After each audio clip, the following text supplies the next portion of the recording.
Hello, it's OSReviews.com. This is just a video first look at the aesthetics and the outside and exterior of the Ming Xing A008, which is a feature phone slash smartphone that is produced in China, and it's produced by a Chinese manufacturer, and it's unlocked directly to buy on Amazon.com or via the manufacturer itself. Now, it's something that we don't usually recommend because, as you can see on the back, if you remove the battery in the back cover, you are accessing 2 SIM cards. So this is more of something that isn't subsidized by any carrier from the US. So you do worry sometimes about the quality, and of course, companies like this tend to also produce iPhone clones, and those have been so notoriously excellent in the past, although there are a few exceptions. Now, the Ming Xing A008, however, proves to be one of the better handsets you can buy for your money. It's only going to be around $90 unlocked, which is already very cheap, especially since it offers a unique dual SIM card system, which allows you to swap in 2 SIM cards, for example, AT&T and T-Mobile, and if you have a T-Mobile Canada SIM card and an AT&T normal USA SIM card,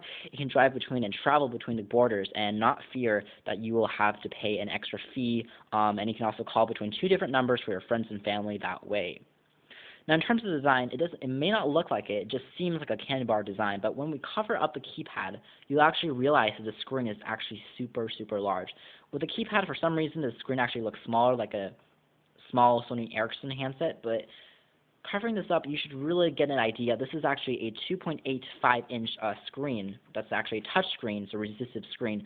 That's the same resolution and the same size as you find on the HTC Touch or the HTC Tilt originally, and that's a very powerful smartphone. It's a fairly nice and very large and vibrant touchscreen for a candy bar device. In addition, below the actual touchscreen itself, we have access to your music controls and your famous menu navigation controls and home keys. In addition, we have a talkie on the speaker on the top and your Bluetooth symbol on the top too, so you can also call people and listen to music wirelessly, in addition to just browsing the web and doing basic phone calls via the data services here.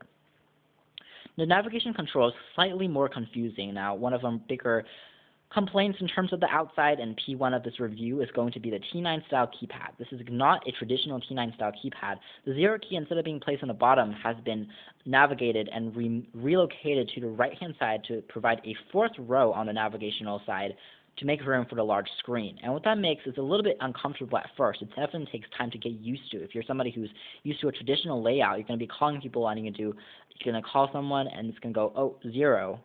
No, it has to be over here. It's a little bit of a long stretch too, especially for one-handed use in navigations. Gets a little bit tedious, but it's something I think that people can get over with time.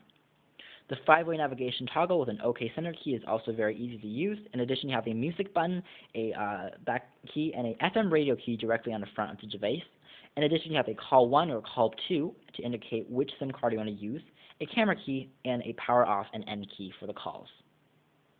On the left-hand side of the device, you'll reveal 1 speaker. On the other side, you'll see the other speaker. This indicates that this handset is a stereo speaker sounding device. The music over the speakerphone is really loud, and we really love the placement of the speakers because it didn't interfere with the design at all. And additionally, when you place the phone down for speakerphone mode, you will realize that the back does not cover up the speakers. So it's something that you'll be hearing your talkers and hearing your speakers throughout wherever you place your phone, which is a great placement.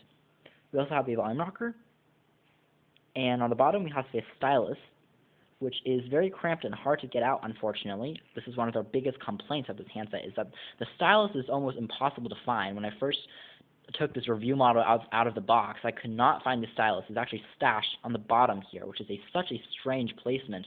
And the stylus, wow, this is probably one of the smallest styluses I have ever seen in my life. This is positively tiny. You can extend it, but this is all you can extend it to, so it's still like trying to write with a needle on a screen. You'll be better off just using your fingernails and tapping along because thankfully the resistive touchscreen is fairly responsive and easy to use. You don't have to pull out this tiny little thing and risk getting it lost. On the right-hand side of the device, you also have access to a charging and proprietary sync data slot. Now, this is very interesting because typically on these type of clones or on non-subsidized generic devices, we typically see a standard, a micro USB or a mini USB connection jack. This actually uses a manufacturer-specified proprietary charger and sync cable that comes included. So if you lose this cable, I think you'll be out of luck because it looks very strange and I've never seen this in the past before. In addition, on top, we have a T-Flash or a micro SD card slot for expanding your media, expanding your music content and music library to listen to that. And there's also your other speaker. Now, a thing you will notice about this handset, there's no 3.5mm headphone jack, which is quite interesting. So it does not provide you with a music exterior slot there. That was one of our bigger complaints as well. But of course, since there's Bluetooth built right on in, you can just use Bluetooth. There's also a lanyard cord on the top of the handset. On the back, you have that claimed 3.0 megapixel camera that takes OK shot from our first analysis. And of course, your battery goes in here, and your 2 SIM cards goes to the top. So that's just a very brief first look at the Ming Xing A008 in the exterior features department.